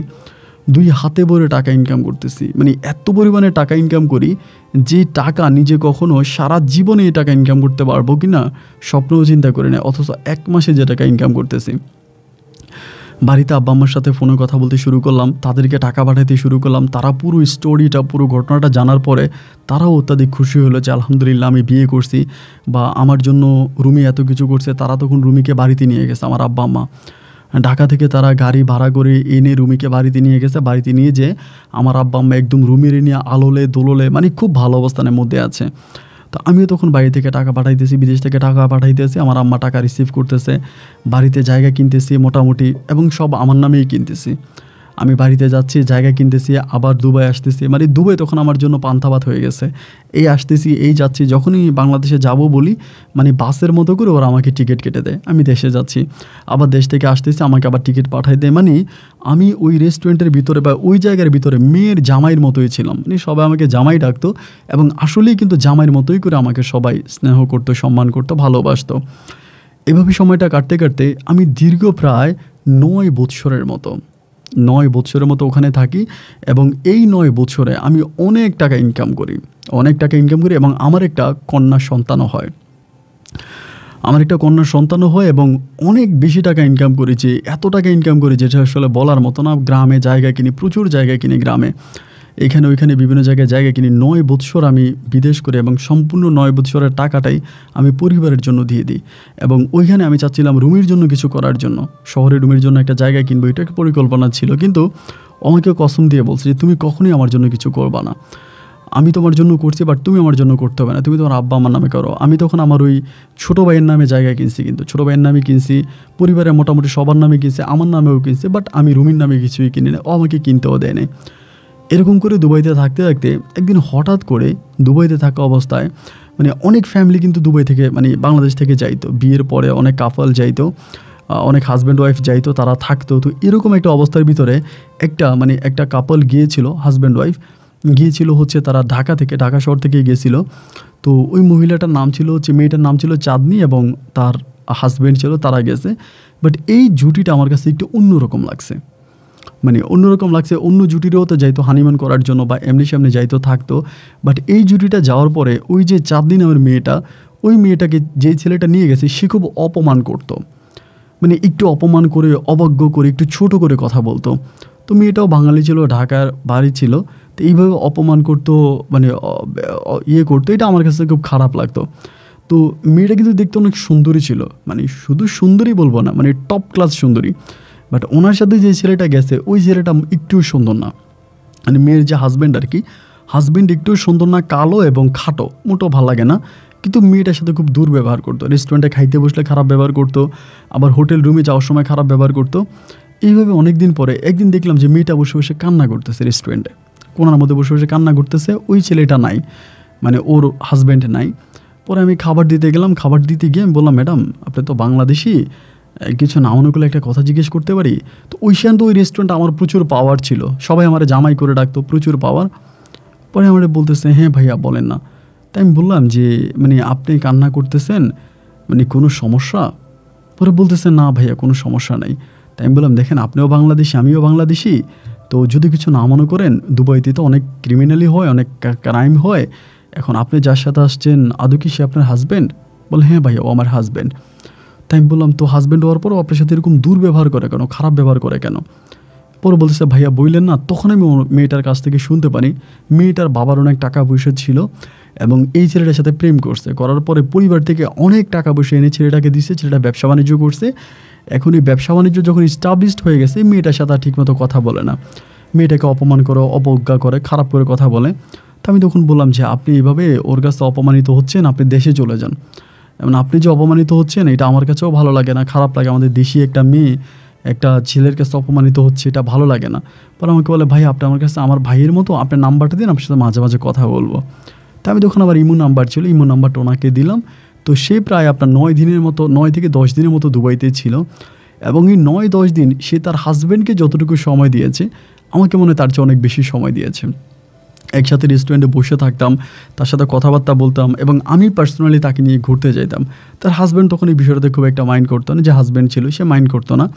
সে বলতো যে যাও তুমি চাঁদনি নিয়ে ঘুরে আসো। আমি তখন যাইতাম, আমার নিজেদের হোটেলের গাড়ি ছিল, আপনার দামি গাড়ি ছিল, ল্যান্ড ক্রুজার, ওইটা নিয়ে ঘুরতে যেতাম, এখানে ওইখানে বিভিন্ন জায়গায় ঘুরতাম, ওরা আমি অনেক কিছু দেখাইছি।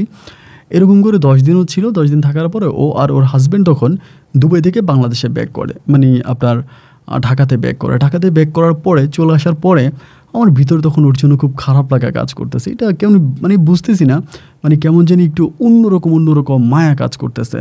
ধরেন আমি ফ্যামিলিতে অতবার ফোন দিতে ইচ্ছা করে না, মানে রুমির সাথে অত কথা বলি না, আমি যতটা কথা চাঁদনির সাথে বলি। এবং ওই চাঁদনি খুব মডার্ন একটা মেয়ে ছিল, মানে মডার্ন বলতে এতটাই মডার্ন ছিল, ওর পোশাক আশাক, তারপরে চলাফেরা আপনি দেখলে জাস্ট তাক মেরে থাকবেন, মানে যেটা পড়তো এটাই ভালো লাগতো। বডি সুন্দর ছিল, তো এত লম্বা ছিল না, একটু মানে মিডিয়াম লম্বা, কিন্তু আপনার স্বাস্থ্যটা ভালো ছিল, মানে ফিগার একটু হয় না যে ভালো স্বাস্থ্যের মধ্যে, শরীর মাংস ভালো ছিল, যার জন্য যে কোনো পোশাক পরতো ওর খুব সুন্দর লাগতো আর কি, ফুটে থাকতো।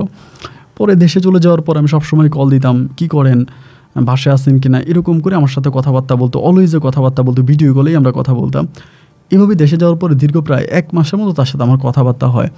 1 মাস পর আমার বলতেছে, ফারুক ভাই জানেন আমি আর নিতে পারতেছি না, ও আমার সাথে খুব দুর্ব্যবহার করে, খুব খারাপ ব্যবহার করে, এখন আমি চিন্তা করতেছি আমি কি করবো। আমি বলি, ছাইড়ে দেন, আপনি কেন আপনার সাথে এইভাবে খারাপ ব্যবহার করে, দুর্ব্যবহার করে, তারপর আপনি তারা কেন রাখছেন, আপনি ওনার রাখার দরকার নেই, ছাইড়ে দেন।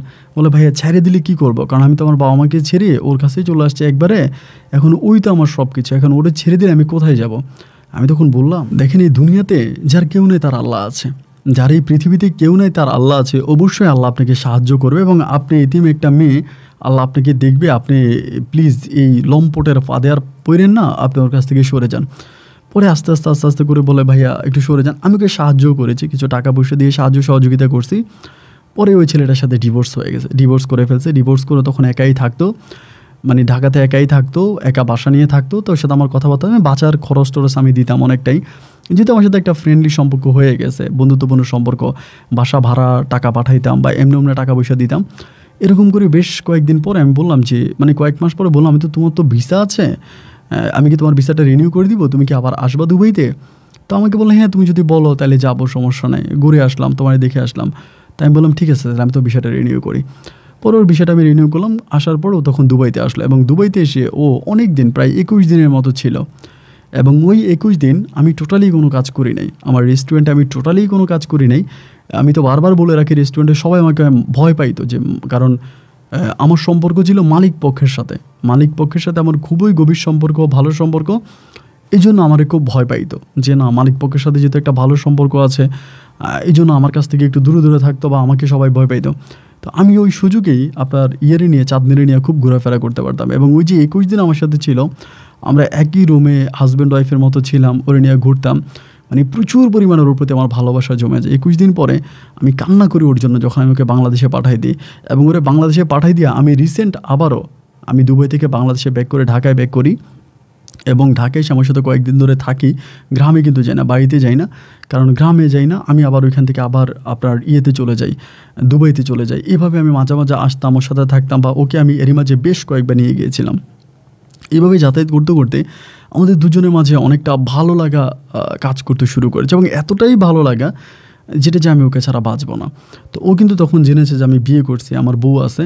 তো আমাকে শুধু একটা কথাই বলেছে, দেখো আমি আমার লাইফে একটা ধোঁকা খাইছি, একটা মানুষকে বিয়ে করছি এবং সে আমার সাথে প্রতারণা করছে, তো এখন আমি তোমাকে বিয়ে করব, তোমার বউ আছে, তো এটা তো আসলে আমি মানতে পারবো না। এরপরে দেখা যায় তুমি তোমার বউয়ের কাছে চলে যাবা, আমার কাছে আসবা, একটা সময় তোমার বউ তোমাকে নিয়ে যাবে, যেহেতু ওখানে তোমার বাচ্চাও আছে। তো তুমি যদি আমাকে বিয়ে করতে হয়, তো তোমার বউকে তোমার ছেড়ে দিতে হবে।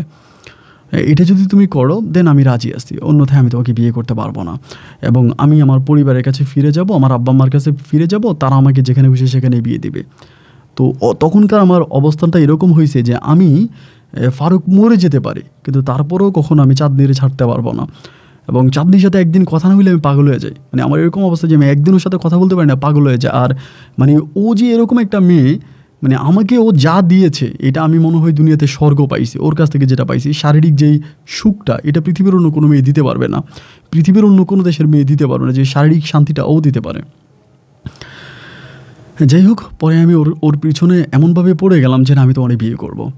তো এবার আমি আমার বউর সাথে ঝগড়া শুরু করে দিলাম, মানে কত কারণে অকারণে রুমির সাথে ঝগড়া করি, যে তুমি কার সাথে কথা বলো, ফোনে কথা বলো, এটা ওইটা বলে আমি তখন আমার আম্মার মাধ্যমে বলতে থাকি যে রুমির আমার ভালো লাগে না, ও পরকিয়া করে, ঢাকায় কারোর সাথে না কারোর সাথে কথা বলে, এগুলো ওইগুলো বলি।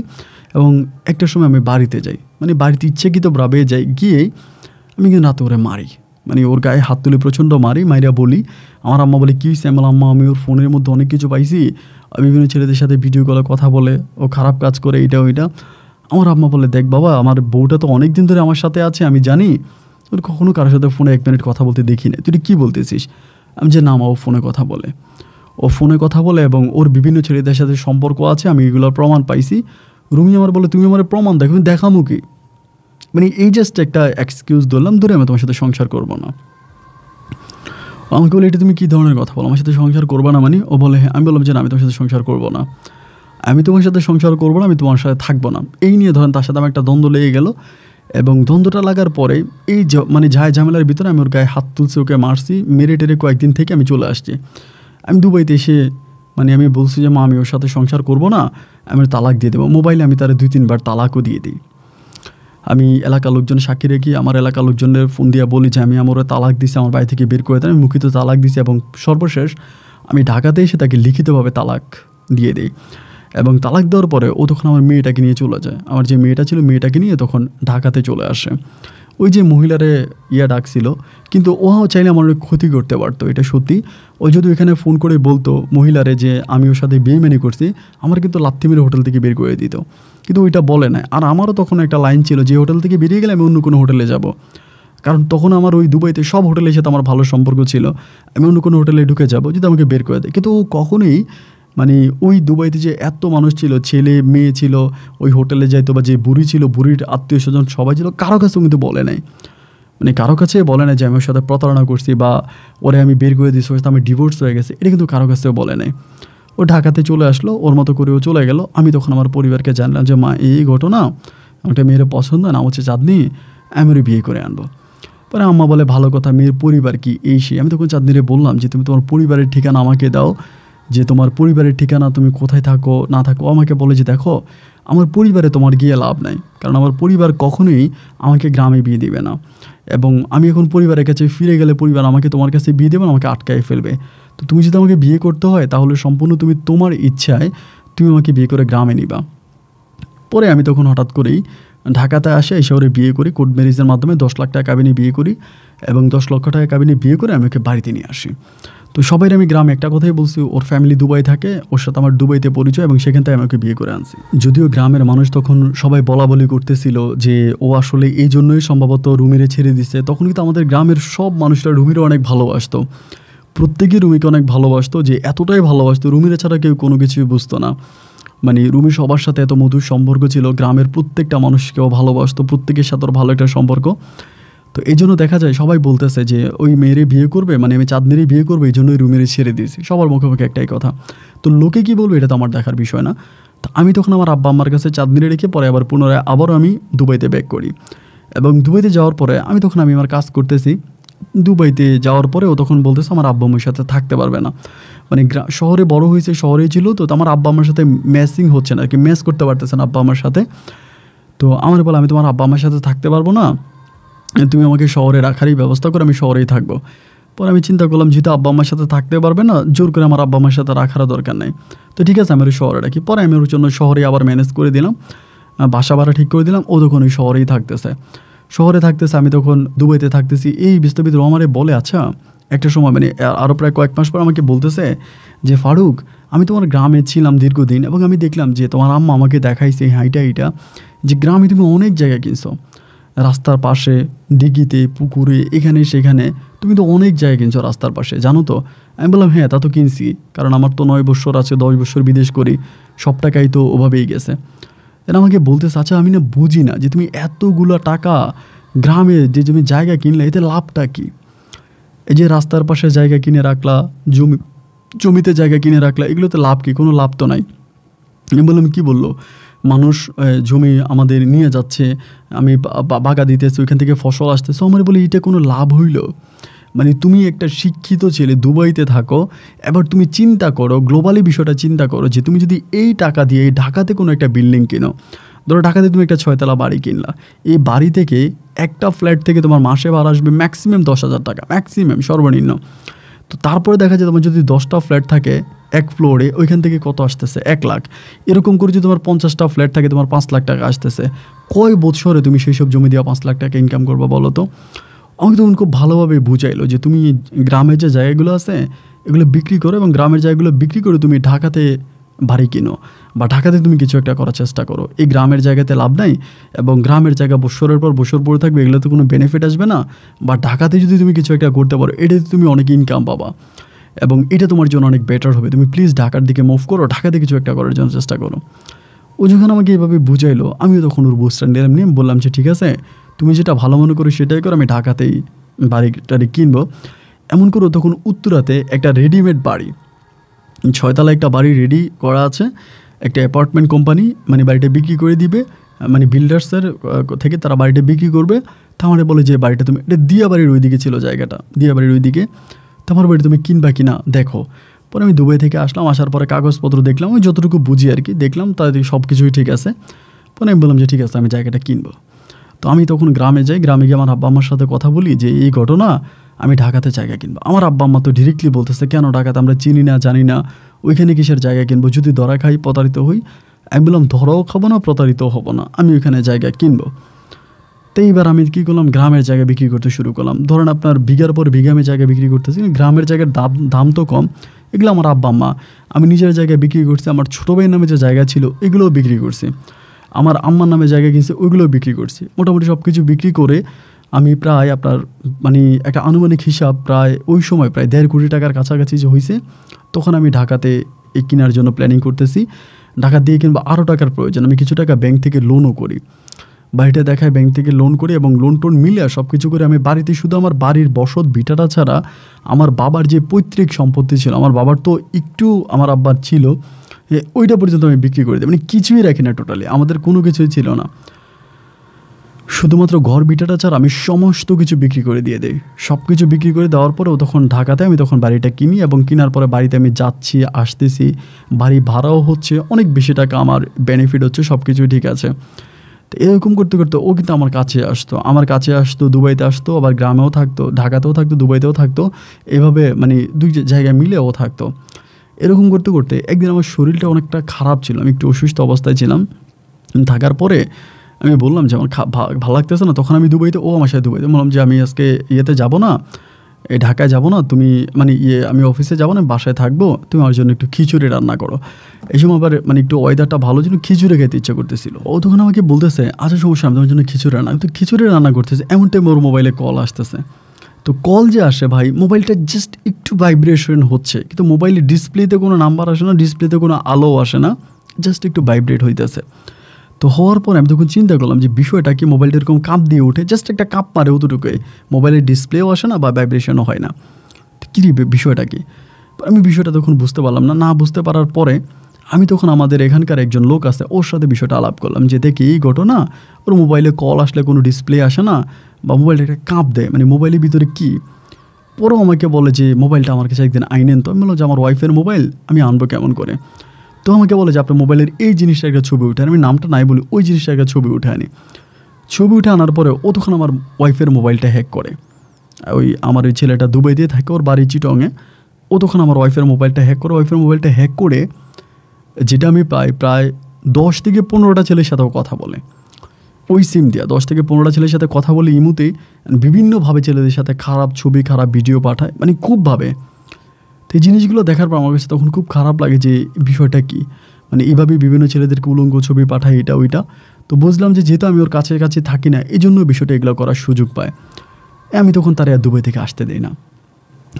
তুমি দুবাইতে থাকো, তুমি দুবাই থেকে যেতে পারবা না। আমি মোটামুটি দুবাইতে ওরা একটা গার্ডের মধ্যে রেখে দিয়েছি, পাহারার মধ্যে রাখছে যে তুমি দুবাইতে থাকো এসে। আমরা দুবাই থেকে আর কোন থেকে যাইতে না, ফোন ব্যবহার করতে দেয় না। ওর যে মোবাইল ফোন ছিল, আমি ওইটা ক্রপ করে নিয়ে নিয়েছি, তুমি মোবাইল ফোন চালাইতে পারবো না, তোমার মোবাইল চালানোর দরকার নাই। মানে মোটামুটি ওরা আমি একটা প্রেশারের মধ্যে রাখি, এবং ওই প্রেশারে রাখার পরে এই দিক থেকে ওর সাথে আমার একটা মানে দ্বন্দ্ব শুরু হয়ে যায়, একটা ঝামেলা শুরু হয়ে যায়। এবং ঝামেলার একটা পর্যায়ে ও তখন কী করে, মানে যেহেতু আমি ওকে ঘরবন্দি করে ফেলি, ও তখন ডিরেক্টলি গিয়ে আমার নামে মামলা করে দেয়। মানে দুবার যে পুলিশ ছিল, পুলিশের কাছে গিয়ে কমপ্লেন করে যে আমি ওর পাসপোর্ট ওর কাছ থেকে নিয়ে গেছি, পাসপোর্ট আমি লুকিয়ে রাখছি, এটা সেটা। এবার পুলিশ তখন এসে ওর পাসপোর্ট আমার কাছ থেকে উদ্ধার করে দেয়, মানে প্রশাসন উদ্ধার করে দেয়। এবং পুলিশ পাসপোর্টটা উদ্ধার করে দিয়ে দেন, পুলিশ তখন কী করে ডিরেক্টলি চলে যায় মানে পাসপোর্টটা উদ্ধার করে যেদিন দিয়ে ওই দিনও তখন ফ্লাইট করে ঢাকায় চলে যায়, ওই দিনও তখন ঢাকায় চলে যায়। এবং ঢাকায় যখন চলে যায় তখন আমার কিন্তু রেস্টুরেন্টে প্রচুর চাপ, মানে তখন ট্যুরিস্ট অনেক বেশি আসতেছিল, ইনকাম অনেক বেশি, এই জন্য আমি ঢাকায়ও যাইতে পারি না। আমি টোটাল 4 মাসের মতো তখন আর যাই না, 4 মাস ঢাকায় থাকে। এবং 4 মাস ওর সাথে আমার খুব কম কথা হইতো, অনেক কম। 4 মাস পরে আমি যখন ঢাকায় যাই, ঢাকায় যাওয়ার পর আমি ওর বাসায় ঢুকতে পারি না, মানে আমার বাসায় আমি ঢুকতে পারি, ও কিন্তু আমার বিল্ডিংয়ে থাকতো না, অন্য একটা বিল্ডিংয়ে আমাকে রাখতাম, সেই বিল্ডিংয়ে আমি ঢুকতে পারি না, ওর বাসার আশেপাশে আমি যাইতে পারি না। এবং একটা সময় খবর পাইলাম, মানে গোপন সূত্রে খবর পাইলাম যে ও বিয়ে বসে গেছে, মানে ঢাকার একটা ছেলের বিয়ে করে ফেলছে, মানে আমাকে বাদ দিয়ে ঢাকার একটা ছেলের বিয়ে করছে। তো আমি তখন চিন্তা করলাম যে তাহলে তো মানে ও আমার মানে খুলুবারে দিবে, আমারে শেষ করে দিবে, কারণ আমার বাড়ি তো ঢাকাতে। তো বাড়ি আমি আমার নামেই কিনছি, ডকুমেন্ট কাগজপত্র সব কিছু আমার নামেই। এবং আমি তখন আমার বাড়ি দখলে চলে গেলাম। ও যে ছেলেকে বিয়ে করছে, আমি দলের নাম না বলি, একটা দলের মোটামুটি খুব উপরস্থ একজন কর্মকর্তা, বয়স্ক একজন লোক, রাজনীতিবিদ, বড় লেভেলের রাজনীতিবিদ, ওই লোকের বিয়ে করে ফেলছে। এইবার ঢাকা আসার পরেই ধরেন আমার নামে, আমি ঢাকা আসার পরেই আমার নামে 8-10টা মামলা দিয়ে দিছে, ও নিজেই 8-10টা মামলা দিয়ে দিছে। মামলাগুলো দেওয়ার পরে আমি তখন আর দুবাইতে ব্যাক করতে পারি না, দেশের বাইরে যেতে পারি না। পরে সর্বপ্রথম ওর সাথে আমার ডিভোর্স করতে হবে। আমি তখন আমার 10 লাখ টাকা দিয়ে ওর সাথে আমি ডিভোর্সে গেলাম। এবং ডিভোর্স দিতে যাওয়ার পরে ও তখন করলো কি, সেকেন্ডলি আমার নামে আরেকটা মামলা দিল যে মানে আমি এই বিল্ডিং বানানোতে ও নাকি আমাকে অনেক সাহায্য সহযোগিতা করছে, আমাকে অনেক টাকা দিছে, ওর ফ্যামিলির কাছ থেকে টাকা এনে আমাকে দিছে, এটা সেটা বলে আমাকে সেকেন্ডলি আরেকটা মামলা দিয়ে দিল। এবং ওই রাজনীতিবিদের কারণে ও একটার পর একটা মামলা আমার নামে দিয়েই যাচ্ছে। এবং আপনি শুনলে অবাক হয়ে যাবে যে আমার নামে 12টা মামলা ও দিয়ে দেয়, ওই লোকের নাম ধরে 12টা মামলা দেয়। আমি না পারতেছি দুবাই থেকে দেশে আসতে, মানে আপনার বাংলাদেশ থেকে দুবাই যেতে না পারতেছি, ইভেন আমার গ্রামে যেতে আমাকে নজরবন্দি করে রাখা হয়েছে।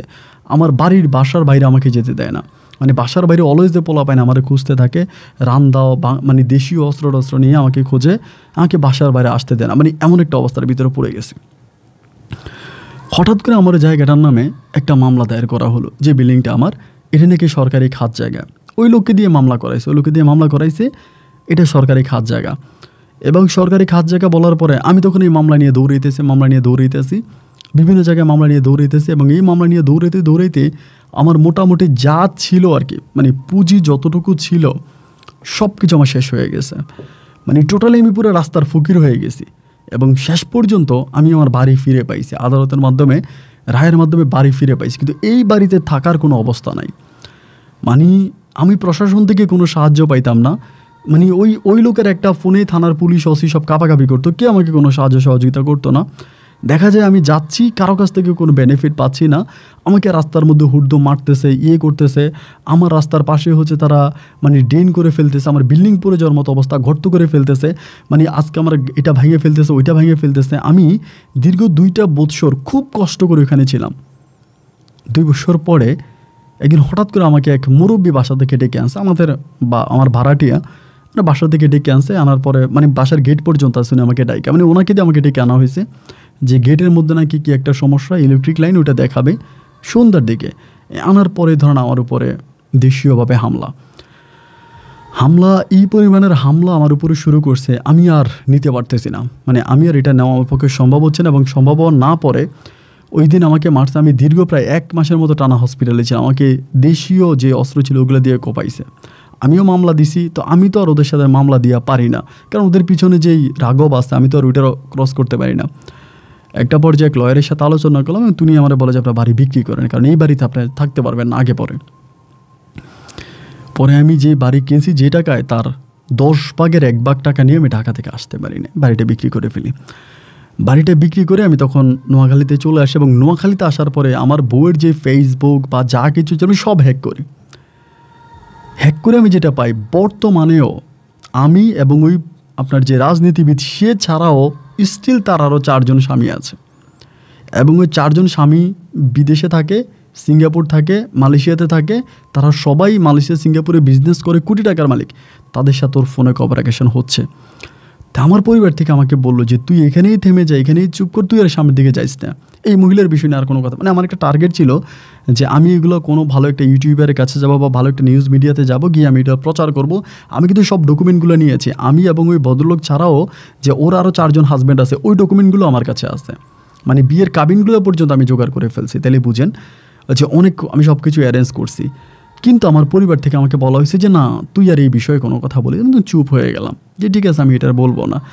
এবং না বলে আমি তখন চুপ হয়ে গেলাম। আমি ওইটুকুর ভিতরে আমি সব কিছু ঠিকঠাক করে ফেলাম যে ঠিক আছে, আমি আর কিছুই বলবো না। আমার আব্বা মা বলতেছে বিয়ে শাদী কর, তুই বিয়ে শাদী কর, কিন্তু আমার কথা হচ্ছে আমি বিয়ে করব না। তার বড় কারণ হচ্ছে রুমি এখনও বিয়ে বসে নাই। রুমি ঢাকাতে আছে এবং ওই ফ্যামিলির সাথে আছে, বিয়ে করে নাই। এবং সেখানে আমার মেয়ে আছে। আমি মাঝে মাঝে আমার মেয়েটাকে দেখার জন্য যাই, মেয়েটাকে আমি দেখে আসি। আমি ওর কাছে অনেকবার ক্ষমা চেয়েছি, আমি অনেকভাবে ওর কাছে আবেদন করেছি, কোনোভাবে আমাকে পাই নাই। তো যে কোনোভাবে ওর একটা আপনার মানে মেয়ে বান্ধবীর মাধ্যমে জানতে পারলাম ওনাকে আপনার ভিডিও দেখে, এবং প্রতি রাতে আপনার ভিডিও দেখে। আপনার খুব বড় একজন ভক্ত, আপনার ভিডিও এক রাতে না দেখে নাকি থাকতে পারে না। তখন আমি জানতে পারলাম ওই মেয়ের মাধ্যমে যে আপনার ভিডিও দেখে। আমি তখন ইউটিউব থেকে আপনারে খুঁজে বের করলাম এবং আপনারে পাইলাম। তো আমি আপনার মাধ্যমে, যেহেতু আপনার ভিডিও দেখে, তাহলে আমি আপনার মাধ্যমে ওর কাছে জাস্ট এই মেসেজটা দিতে চাই যে আমাকে মাফ করে দেখ। পৃথিবীতে একটা মানুষ যতই অন্যায় করুক সে তো ক্ষমা পায়, আমাকে ক্ষমা করে দেখ, আমি ভালো হয়ে গেছি, আমি আর কখনোই এসবে জড়াবো, আমি তার নিয়ে সংসার করবো। আমার মেয়েটার মুখের দিকে তাকায় হইল সে যাতে আমাকে মাফ করে দেয় এবং আমার সাথে সংসার করে। আজকে দীর্ঘ অনেকগুলো বছর আমি বিয়ে না করে বসে আছি, ওর জন্য অপেক্ষা করতেছি, এবং আমি মরণ পর্যন্ত ওর জন্য অপেক্ষা করবো। ওকে বলেন আমার লাইফে ফিরে আসতে, আমাকে ক্ষমা করে দিতে। এটা আপনার মাধ্যমে আমি ওকে মেসেজ দিতে চাই, আপনি ওকে একটু বলে দেন। এবং ওর ফোন নাম্বারটা আমি আপনাকে দিয়েছি, যদি পারেন ওর সাথে একটু ফোনেও যোগাযোগ করেন। আপন ভাই ভালো থাকেন, আসসালামু আলাইকুম।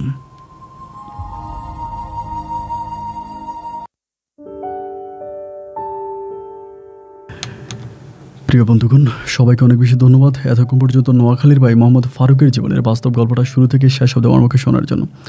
যাই হোক, ফারুক ভাই আমাকে রিকোয়েস্ট করেছে আমি যাতে রুমিকে আমি যাতে রিকোয়েস্ট করি তার পক্ষ থেকে সে যেন ফারুক ভাইয়ের কাছে ফিরে আসে। আই এম সরি, ফারুক সাহেব হয়তো আমাকে ভুল বুঝবে। আপনার আমাকে ভুল বোঝার কিছুই নেই। যারা আমার লিসেনার্স ছিলেন এতক্ষণ পর্যন্ত গল্প যারা আমার সাথেই ছিলেন, সত্যিকার অর্থে আপনারা বলেন তো, এটাকে আমি রুমিকে বলতে পারি যে রুমি আপনি ফারুকের কাছে ফিরে আসেন? এটা কি বলা যায়? ফারুক চাঁদনির কাছে প্রতারিত হয়ে ফিরে আসছে, এমনি কিন্তু চাঁদনিকে সে ছাড়ে নাই। চাঁদনির কাছে ধোঁকা খেয়ে সে ফিরে আসছে এবং ফিরে এসে আজকে সে রুমিকে চাচ্ছে। আপনাদের কি মনে হয় যে আমি এই জায়গা থেকে বলতে পারি যে রুমি তুমি ফারুকের কাছে ফিরে যাও? আমার তরফ থেকে আসলে একজন নিরপেক্ষ মানুষ হিসেবে আমি হাঁও বলতে পারবো না, নাও বলতে পারবো না। হাঁ বলতে পারবো না এই মর্মে যে উনি আমাকে খুব রিকোয়েস্ট করেছে এবং ফোন করেও খুবভাবে বলেছে। আর না বলতেছি না এই কারণে যে আমার বিবেক আমাকে বাধা দিচ্ছে। মানে আমি হাঁ না কোনোটাই বলতেছি না, বিকজ আমি বিবেকে বন্দি।